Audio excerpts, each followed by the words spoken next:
This week I'm driving the new 2019 Mazda CX-5 Signature all-wheel drive. I've been looking forward to this one. And as you can probably hear, this has a turbo.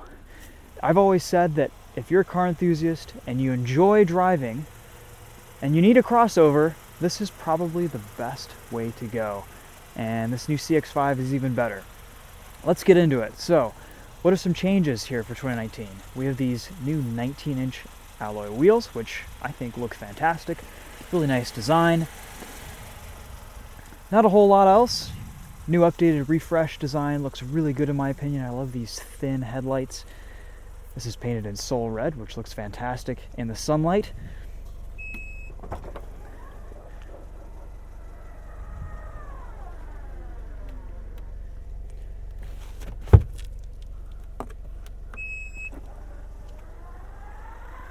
You even get a little SG for signature all-wheel drive down there. I do think this is a really good-looking crossover. It has slightly smaller dimensions and proportions, and that is reflected in the back seat room. There isn't a ton of space back here. Headroom is good. It's easy to get in and out of, but set to my driving position at 5'10", I'm comfortable, but it's a little bit cramped, a little bit claustrophobic. Plenty of room in the front seats though. All the leather back here is really nice and soft. You do have seat heaters, which is great. And some frost from this thing sitting for a couple days. We finally have proper 2.1 amp USB chargers that will actually charge your phone for a change. Thank you, Mazda, and thank you for Android Auto and Apple CarPlay. We're going to get into that a little bit later.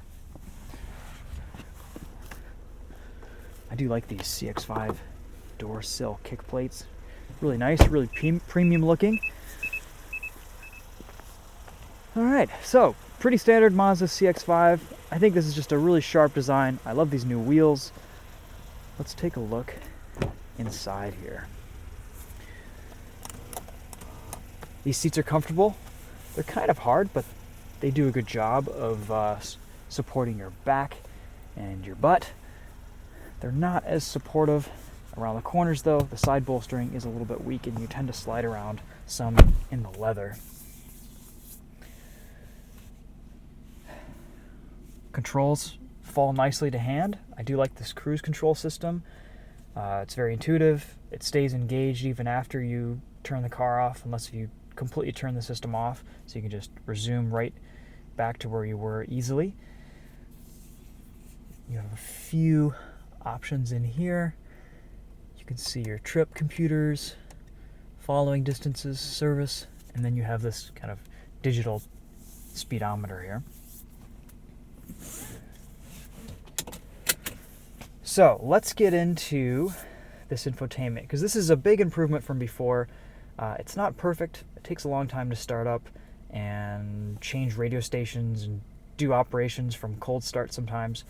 Luckily though, the climate control is all here, easy to control. Nothing's hidden in this screen. So you have a heated steering wheel, which works really well, heated seats, and cooled seats as well here. Climate control works great. Auto is nice and intuitive, and it seems to do a good job warming up the cabin pretty quickly in these cold winter months. So we have this kind of scroll wheel setup here. You can use this as a touch screen when you're stopped, but once you get moving, you have to pretty much exclusively use the scroll wheel. You can access Apple CarPlay by holding the home button or just pressing up and selecting Apple CarPlay. Nice and quick, easy to use. As a touchscreen, it's pretty responsive, as you'd expect, but chances are you're mostly going to be using this with a scroll wheel. So it's a little bit tedious scrolling through the apps sometimes, but you get used to it, and it's not terrible. It's just maybe a little bit more complicated, especially when you want to go into search or reporting. I mean, pretty standard Apple CarPlay. It looks really nice. I've been getting a lot of good use out of it. We're going to listen to some music here in a little bit once we get going, and we'll do a little bit of a review on the sound system. Again, nice 2.1 amp USB charging in here, place to put your phone. It's kind of a smaller center console area here, but I think it'll do the job. Cup holders fall to hand nicely. We've got decently sized glove box, some storage here on the doors, and probably the worst reversing camera in the car business. I don't know why it's so bad. It just is. Everything else in this car is so nice, so premium, and such high quality. This is an expensive CX-5. This is almost a $40,000 CX-5 as spec'd, but and it feels like it. But this reverse camera is just, it's terrible. It's so low res. At least you do get a 360 view from above and turning lines, but man. All right, let's take this thing for a drive, because that's where it really gets good and where this car shines.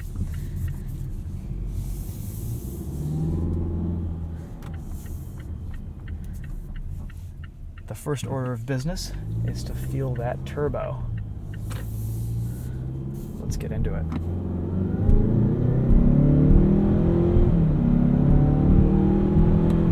It pulls 227 horsepower and 310 pound-feet of torque.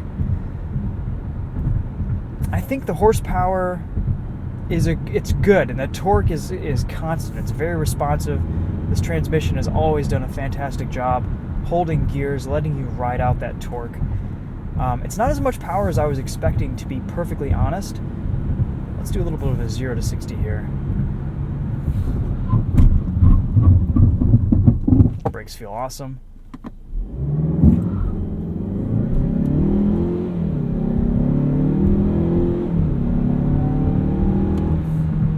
If you notice on the tack, it tends to shift a little bit earlier before redline, around 5,500 RPM. I'm not sure if that's a kind of a way to save the engine in the long term, or if that's just kind of when torque starts to fall off. Otherwise, though, shifts are super fast. Plenty of power from this car. It feels, one thing I noticed, I was driving it a few days ago, is it feels very front driven. You almost wouldn't know that this is an all-wheel drive car just based on the fact that you get a little bit of wheel spin from the front wheels off the line, around the corners. You kind of have a little bit of lift-off oversteer and off-throttle yaw when you're really pushing it. It's still a really fun car to drive, and the all-wheel drive system on this doesn't feel like it's really bogging down your fun like some do, and how I feel about the CX-3 all-wheel drive, where it felt just a little bit heavy, a little bit less nimble. This still feels happy and playful, and it's really fun to drive. No paddle shifters, which I think is kind of a shame. It would be nice to have some paddle shifters with this, but you do have a sport mode that works really well, kind of gauging where you want the transmission and engine to be. Does a nice job pulling out of corners. You do get a tiny amount of torque steer, which is interesting. And in sport mode, of course, you can hold that gear a little bit longer. Overall, I mean, I sum this car's dynamic abilities up as just, this is the crossover for driving enthusiasts. If you need something practical, but you also want something you can have some fun in, and you want a little bit more power, this CX-5 Signature is the way to go. Once you get to a little higher RPMs, the power doesn't pull as much as you would want it to, but still, only 227 horsepower. The torque is really where this car shines. One thing I did notice, though, when I've been driving this week, might be a little bit hard to hear, but if you have headphones on with the binaural audio, is there's a little bit of an injector noise at idle and at low RPMs and low throttle that I've noticed when driving this car around.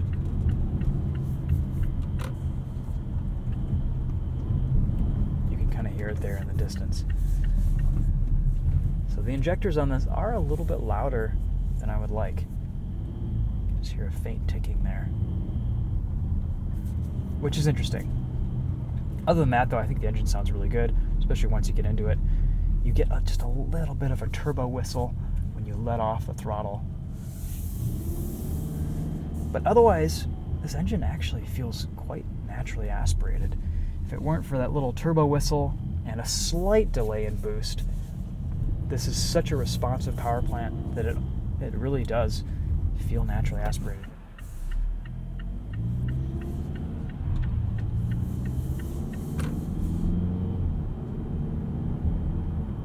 I mentioned earlier, everything in this cabin feels really premium. I love the leather in this CX-5. Who knows how it'll age once you get some oils and wear on it, but right now it just feels awesome. It's very soft. It's kind of a matte finish.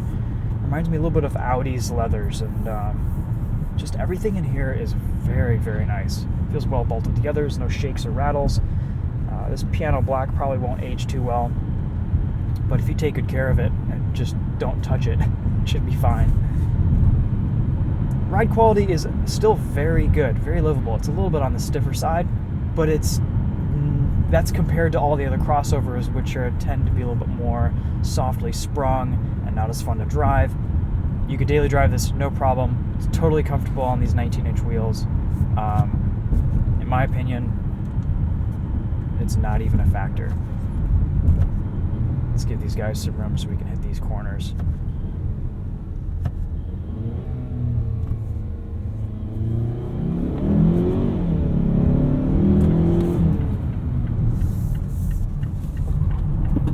A little bit of understeer, but it gets around there. It's not a sports car. It's a sports crossover. Alright guys, let's get this on the highway here and listen to some tunes.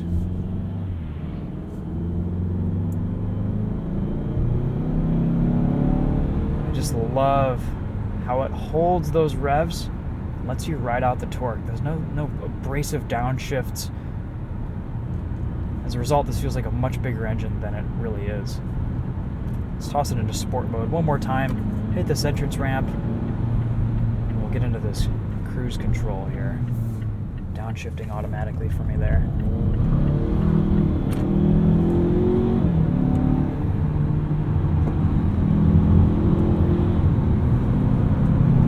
There's a nice steering feel from this car. It has a liveliness to the front end that it's fun, it's engaging, it's exciting.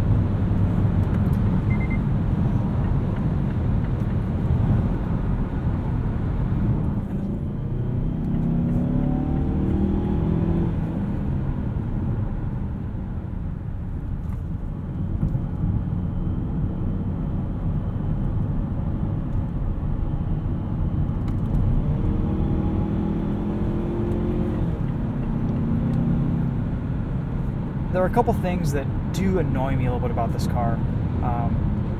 The first is that the blind spot monitoring system doesn't quite work as well as I would like it to. So it's showing me there's a semi-truck in my blind spot, but it's still showing me well after I've passed it, and if I want to merge over, it's giving me an audible warning saying it's not okay, even though this is a totally acceptable distance to merge over. You can turn that audible warning off. I've reduced it to the low setting, but ultimately it's just something that gets a little bit irritating on a daily basis and doesn't necessarily make you fully trust the blind spot monitoring system. Another area where the CX-5 falls a little bit short is the lane keep assist. It doesn't keep you centered in the lane. When you get on the lines, it'll give you a little bit of a vibration through the steering wheel, and the heads-up display will show you which side of the lane that you're crossing over. So I would like Mazda to develop their safety tech in that regard just a little bit more. Like right there, I pass this truck, I'm putting my signal over to merge back, and I just get a beep every single time. I will say though, the heads-up display is fantastic. It does show you a lot of useful information. When you're pulling up to a stop sign, it'll recognize it. When someone's in your blind spot, it'll tell you. And does have all the info with your cruise control, etc. Alright guys, let's put cruise control on here. Set it to 70 miles an hour. Long following distance. And let's get into some music. We'll start with our normal playlist.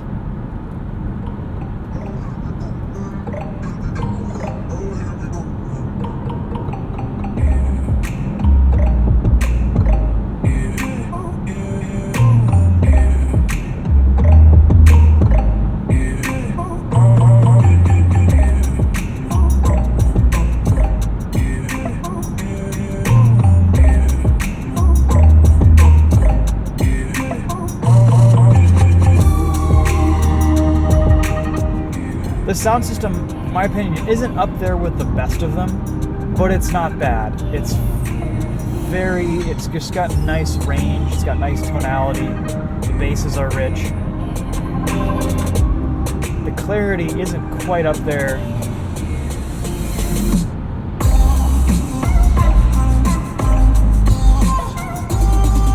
But it's still quite good.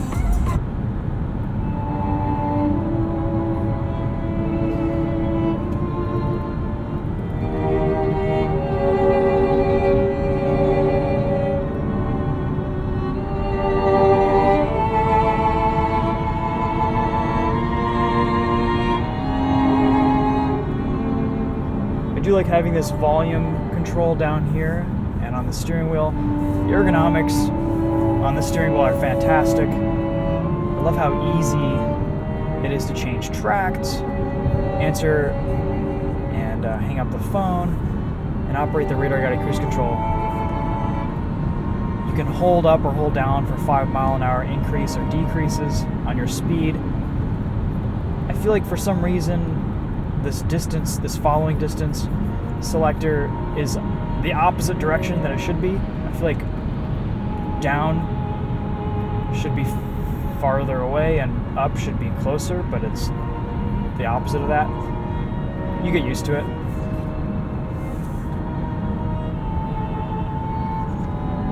Overall, really nice car. I do really love these CX-5s. I think,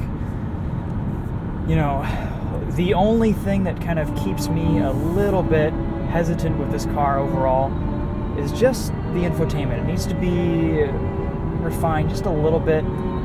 The scroll wheel, it works.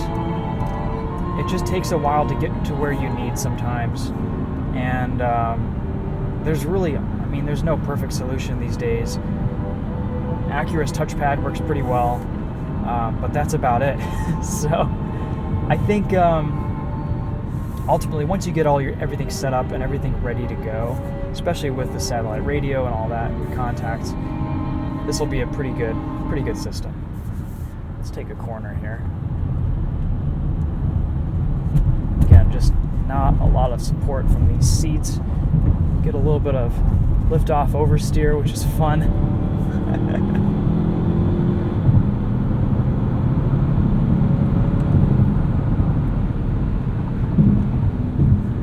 Pulls. There's just the slightest amount of torque steer, which I think is kind of cool. I think it's fun. It lets you know that there's some power going through the front wheels.